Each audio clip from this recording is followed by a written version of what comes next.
Hey, good morning. So Matthew 6, chapter 6, verse 25, all the way to 27. Now, I'm not going to say it verbatim because I don't remember it verbatim, but I do remember what the meaning of it, the bulk of it, the meat of it is. And the simple fact is this. Matthew 6, chapter 6, verse 25 to 27 talks about why worry? Look at the birds, look at the ants, look at the ducks that walk along the side of the road, right? You ever seen some ducks and they walk on the side of the road? Like they literally do not go into the road.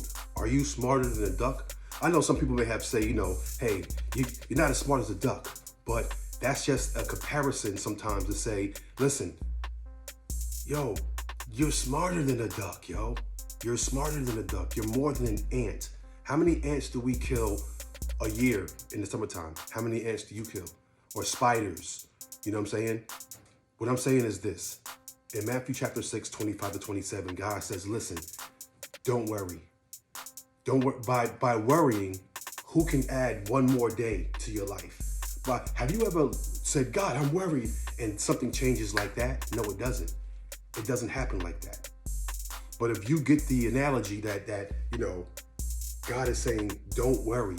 Don't worry about what you're going to eat. Don't worry about what you're going to drink.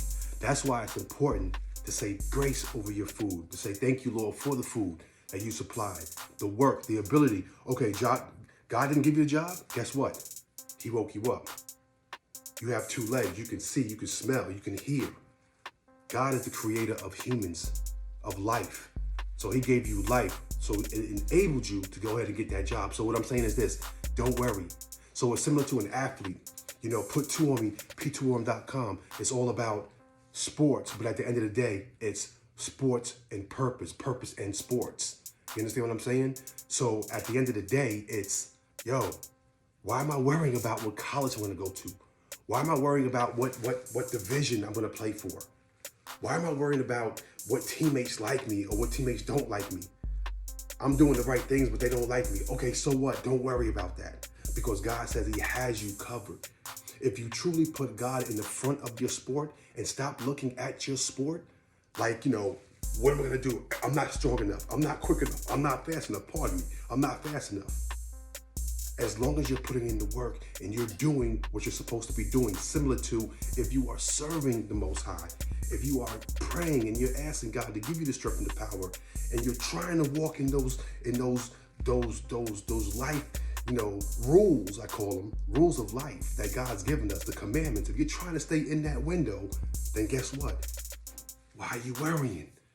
Regardless of whatever happens, it's the hope of God that is the true goal.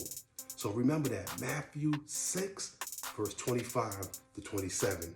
I'm telling you, athlete or not, put two on me. Two is one and one is none. Keep working, keep grinding, put God first, I'm telling you, and watch what happens. Don't worry. Don't worry. Live your life according to what God is saying, not according to what a college or coach or a scout or anybody's saying. Put 2onme.com, p2om.com on Facebook, Instagram, and Twitter. It's simply put two on me. Make sure you follow Purpose and Sports.